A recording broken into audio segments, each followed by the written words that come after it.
It's April 2020. The world is in lockdown. Over 1 billion people are facing restrictions like they've never faced before. Shops, theatres and pubs are closed. And meanwhile, across the world, the death toll is rising. The cause, of course, is a virus. A new form of coronavirus. During this corona crisis and the associated lockdown in the spring and early summer of 2020, it can feel like we're living through completely unprecedented times. But of course, we've been through pandemics before. And in this documentary, I want to explore a little bit about what those previous pandemics can teach us about what we're going through now and what might be coming next. From the terrible plagues that ravaged the world for centuries. The flu pandemic, such as the one in 1918 that killed more people than the First World War. And AIDS, like COVID-19, a new disease that pushed science to the limit. But comparisons have also been drawn with the Second World War, another occasion when our world was turned upside down and our country had to rise to an extraordinary challenge. In these uncertain times, what are the lessons from history?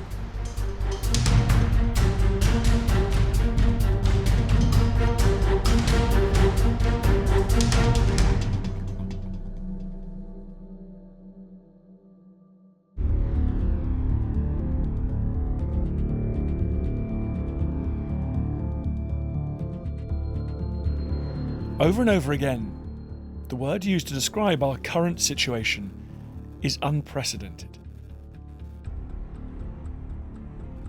Sam Nightingale is a doctor working at one of London's busiest hospitals. He knows firsthand how extraordinary the coronavirus pandemic has been.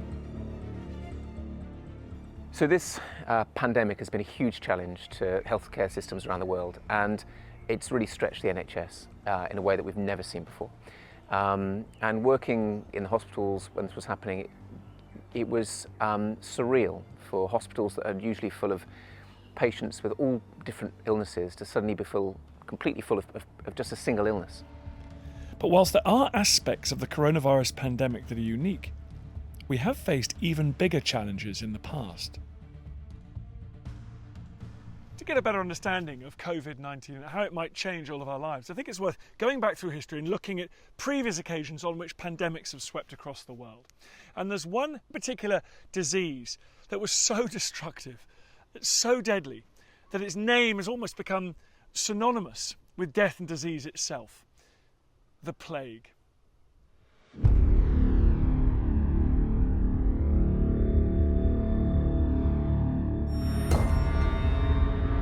So it's a disease of the lymphatic glands, transmitted by a flea. Then the toxins from the bacterium, so Yersinia pestis is the bacterium, are injected into the body and they spread and they multiply throughout the body.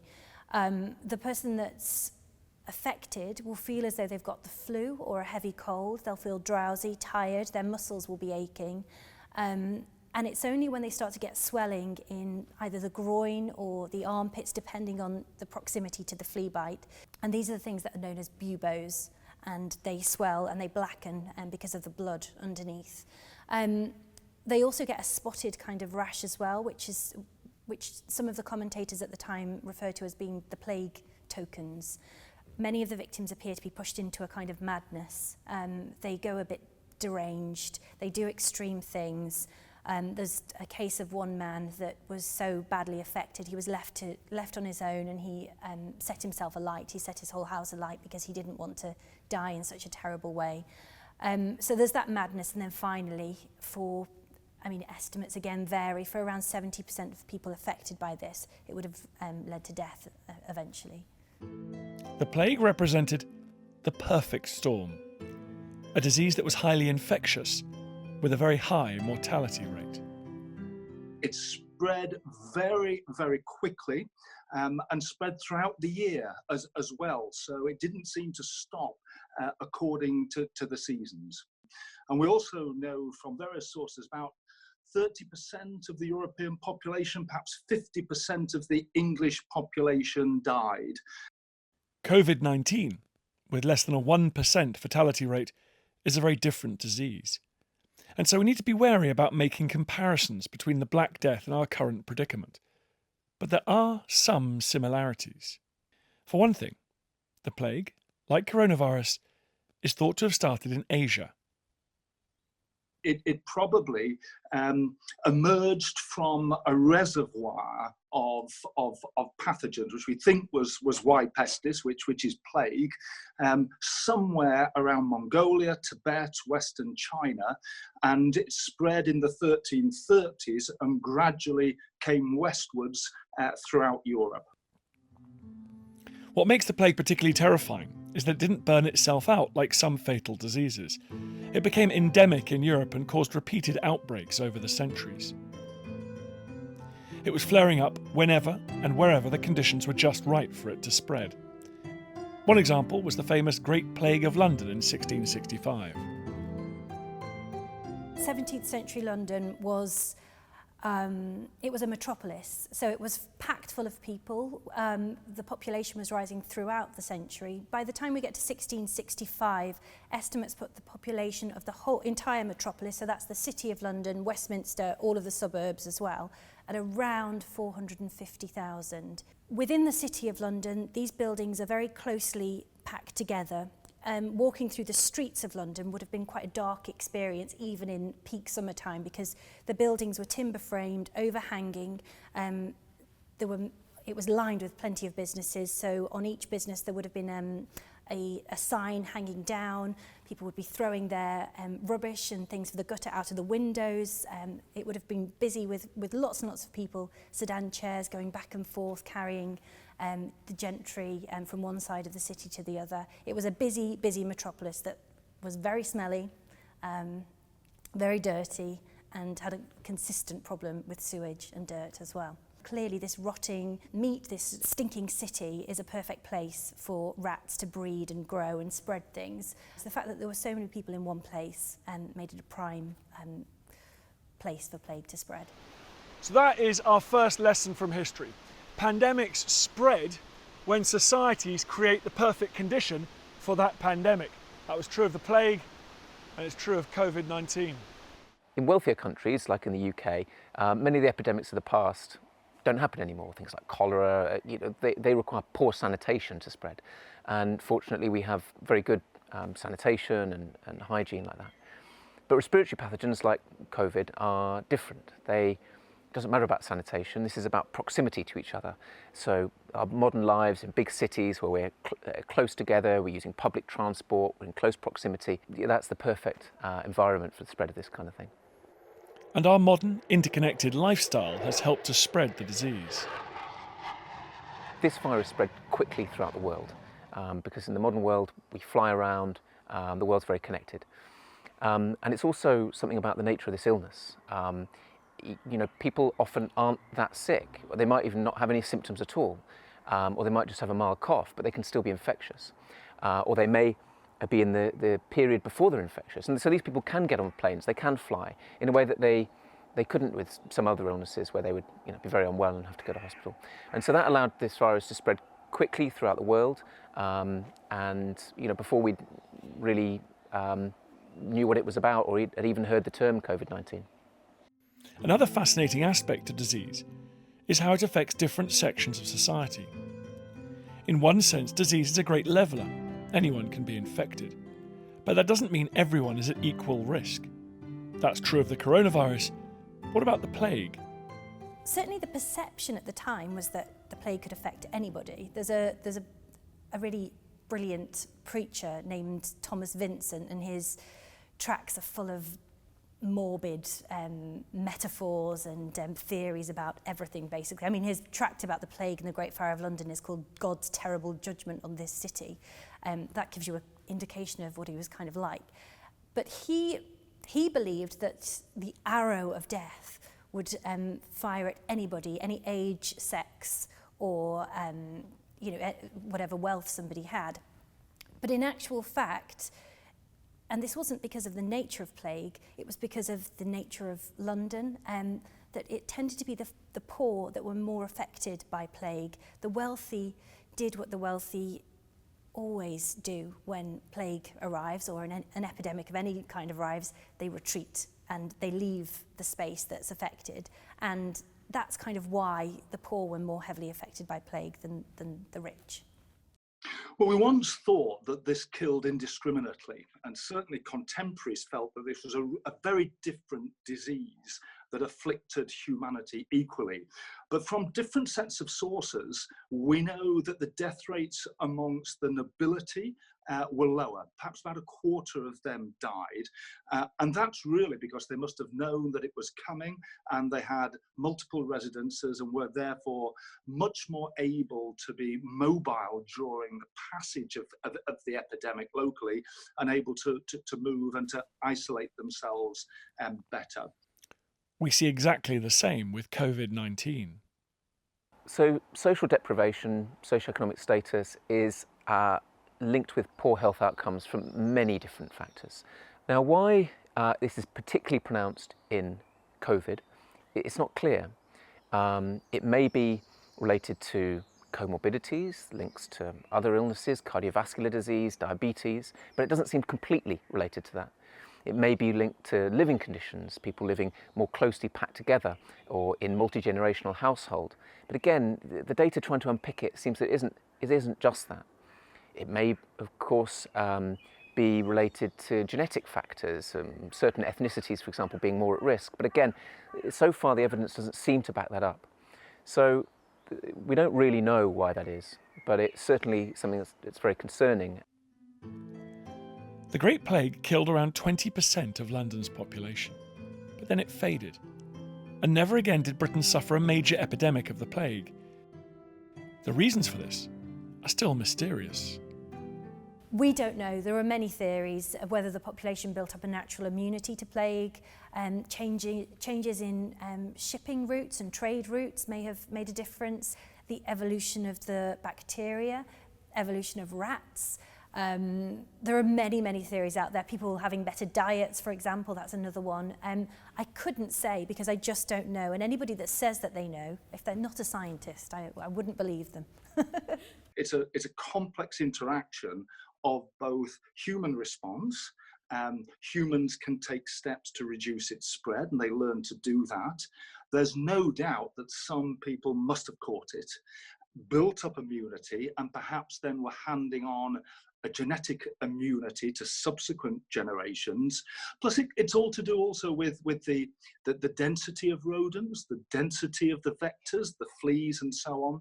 But also, epidemiologically, there is a tendency for pathogens to become avirulent over time. If they're too successful, they kill their hosts, and there's no host left for them to infect. So there's a tendency for mutation towards more avirulent strains of a given pathogen. So you put all those together and it disappears from England in the middle of the 17th century. But tragically, the plague, though now treatable with antibiotics, is still endemic in parts of the world. In Madagascar, an outbreak in 2017 killed more than 200 people. It's back. It is present currently on 5 of the 7 continents of the world. As for Britain, we wouldn't suffer a comparable pandemic until the 20th century.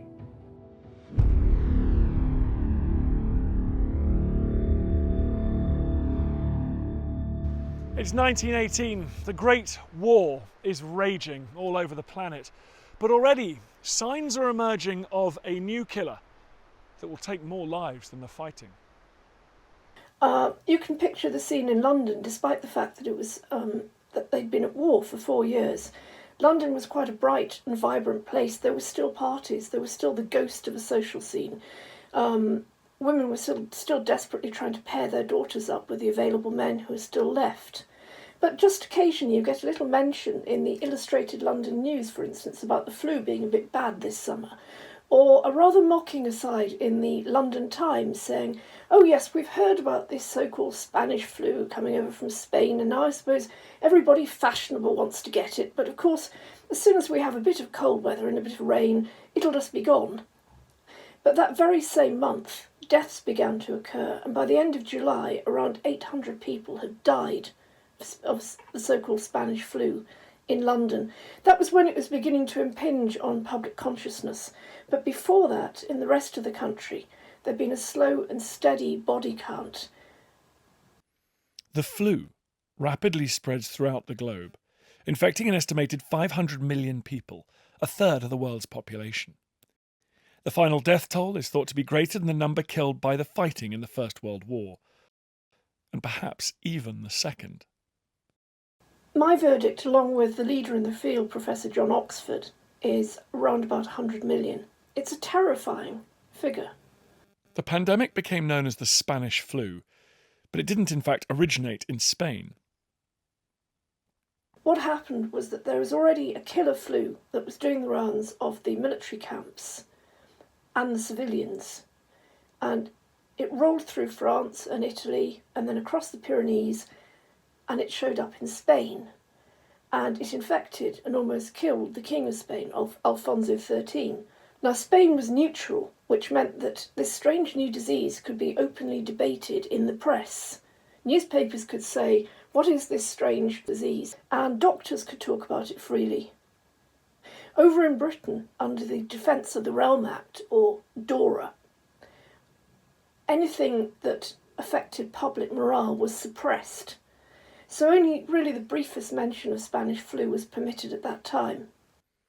So the name reflects something that's sadly a feature of many epidemics: misinformation and the desire to blame others. It could almost be a form of xenophobia, calling it Spanish flu.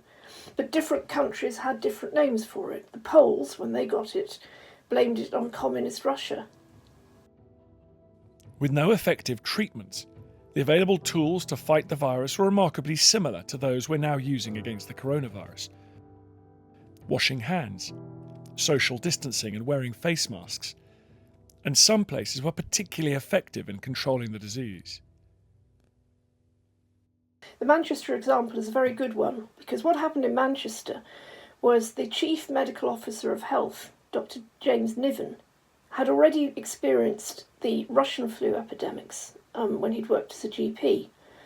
And he started getting reports in Manchester that children were dying at their desks. He knew something was terribly, terribly wrong. So he told the council to close all the schools, and they, good for them, did that straight away. Then Niven got 36,000 handbills in very simple plain English printed and circulated. And they basically told Mancunians in 1918 to do what we're told to do today. If you feel sick, stay at home, wash your hands, observe quarantine measures. And in doing so, it's thought that Dr. Niven saved thousands of lives. In the US, the public health response was even more variable. Different cities took action in different ways. So instead of having a cohesive strategy backed by the government, as we do in the UK at the moment, over in the States, action on Spanish flu is being decided on a state-by-state basis. This provides us with a treasure trove of data. Analysis of the infection rates of different cities has provided clear evidence that early, widespread intervention did reduce infection and saved lives. Just as today, in 1918, the lockdown was soon followed by demands from people that the measures be lifted. But 1918 has clear warnings for us about what happens when those restrictions are dropped too early. Armistice Night was probably the most egregious example of avoiding everything they'd been told in the past. In London, people stood outside the gates of the palace and clapped the royal family. Everybody was out there. Lo and behold, a few days later, once again, the death rate went up. The second wave, in October and November 2018, was the deadliest. And it returned for a third wave in the spring of 2019, taking hundreds of thousands more lives. For a world emerging from the terrible war, This was a bitter irony. Diseases like plague and flu have been around for centuries. They're old foes. But every so often, an entirely new infection emerges. And of those, recently the most deadly has been AIDS.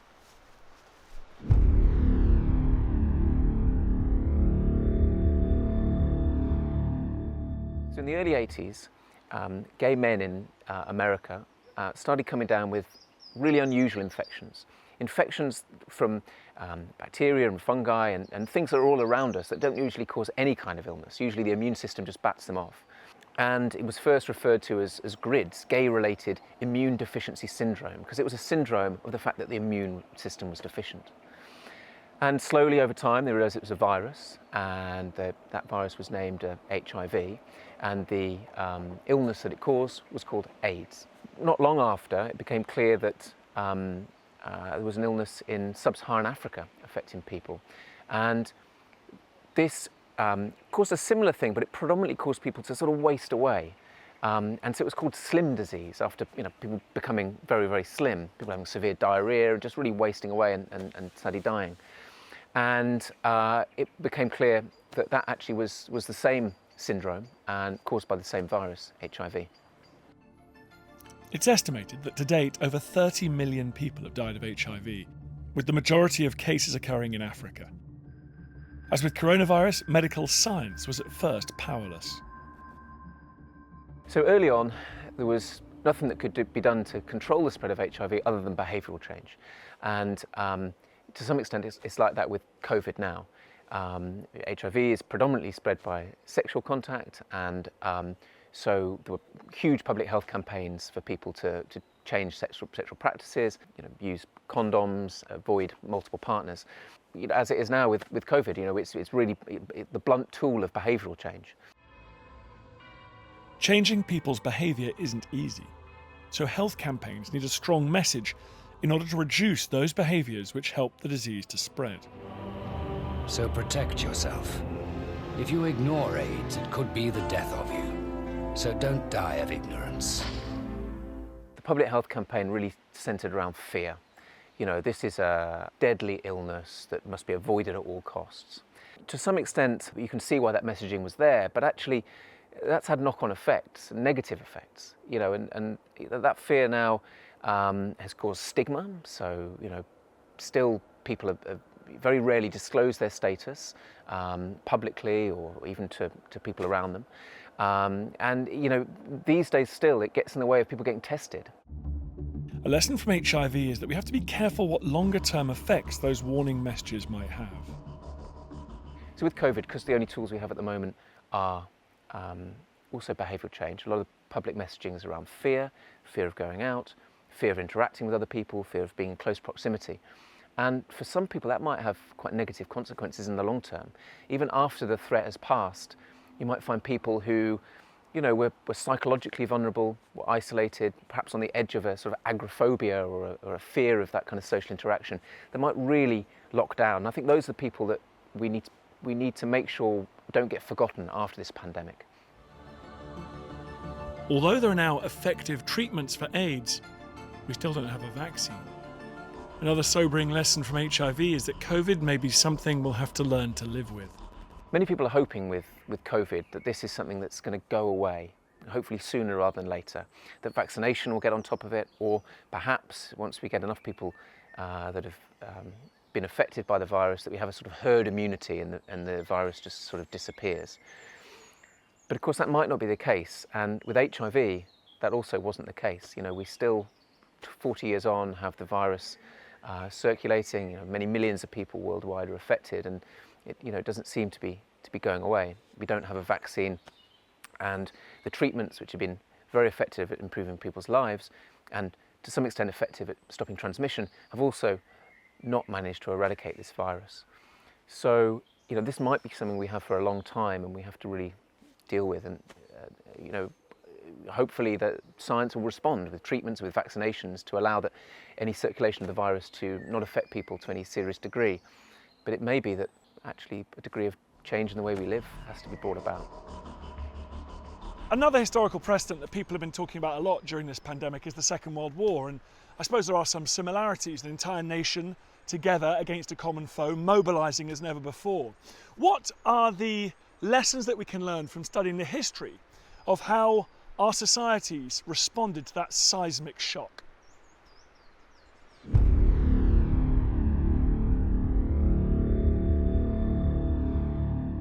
I think one of the most important lessons perhaps we could take from the Second World War is this coordinated drive by government to bring important assets together to try and tackle this national issue. You know, if we could apply the lessons of history, it would show that you need this really competent, coordinated response in place as a means to try and overcome the hurdles of coordination as quickly as possible and to solve these national issues. And I don't think that we're there yet. I don't think we do have that coordinated government effort to bring in industry, to bring in scientists in what you might call a Manhattan Project for the times of COVID. The Manhattan Project brought together more than 130,000 people in a secret effort to develop a nuclear weapon. It shows just how powerful the state can be in times of crisis. But increasing state control can have a profound effect on the whole of society. I think one of the things that war tells us, and the mobilization of wartime economies tells us, is that you really do pull apart the existing economies that are in place, and it takes a long time to rebuild those economies. And we're going to have to be prepared for that at this time with the coronavirus. But one thing that comes out of great crises is great innovation. And we've seen that with wartime as well. You know, if it wasn't for the amount of money that was put in, the national assets that were put in, then you wouldn't have the turbojet planes that take us around the world today. But also through to things like radar. And if it wasn't for the advent of radar, then you wouldn't have the concentration of microwaves. And if it wasn't for microwaves, then you wouldn't be reheating your leftovers in your kitchen. These are vast advancements of science. So I suppose that whilst war with one hand decimates the civil economy that was once in place, with another it offers whole new technologies that create new industries. Today, as in wartime, a sense of patriotism can be a help to unify and motivate the nation at a time of stress. But the past also offers a warning here. Patriotism is great, but it can also be blinding. And one of the things that we've seen, of course, from wartime as well, is that when you passionately believe in the victory of your nation and the way in which it's responding to the oncoming crisis, then you can almost have a blind and deafness to the things that go wrong as well. And you can lose your critical eye for government decision making. And one of the things I think we need to take from the past here and apply it to the present is to make sure that although our governments are doing their best to overcome crises, we have to keep on being critical and asking questions about whether or not this is the right way of doing it. And that isn't being unpatriotic, that isn't being, against the national cause. In fact, it's our duty, or perhaps what the government would call our civic duty, to make sure that we're holding our governance to account. All of these crises caused vast amounts of suffering and loss, and they changed societies. A lot of people today want to know, what can these events in the past tell us about how our society might be different at the end of this pandemic? After any crisis which has brought a nation together, I think that there is a call for fairness afterwards and increasing equality in a society, and especially more rights and protection for those who have perhaps been most heavily affected. During the First World War, we've seen the mobilization of female workers and the price that they paid in places like HM Gretna, the world's largest munitions factory. And of course, after the war, there was this progressive drive to make sure that you could have the vote. Of course, the victory was only partial. Only certain classes of women got the vote. Many of those who'd suffered to help win the war were still disenfranchised. As we move into a world where we're still dealing with COVID or coronavirus, but we're trying to deal with it better, How can we protect those that are most vulnerable, most heavily affected at this period? So perhaps the most optimistic lesson from the past is, despite the terrible short-term consequences of these crises, they can change the world for the better. It's given us a glimpse of our sort of collective vulnerability as a planet. You know, this virus doesn't respect the barriers of borders or even continents. You know, and I think that's going to make people really start to think about other things. You know, climate change being a really obvious parallel there. And I think with climate change, of course, it's also made us realise that, you know, we can break the habits that we thought were unbreakable. You know, flying around the world all the time, and, you know, using lots of oil, and you know, all these other things that we've been trying to change for a long time, but people were just sort of almost resigned to the fact that it couldn't be changed. And I think there'll be knock-on effects for society and the way we behave for a long time, and I hope many of those will be positive.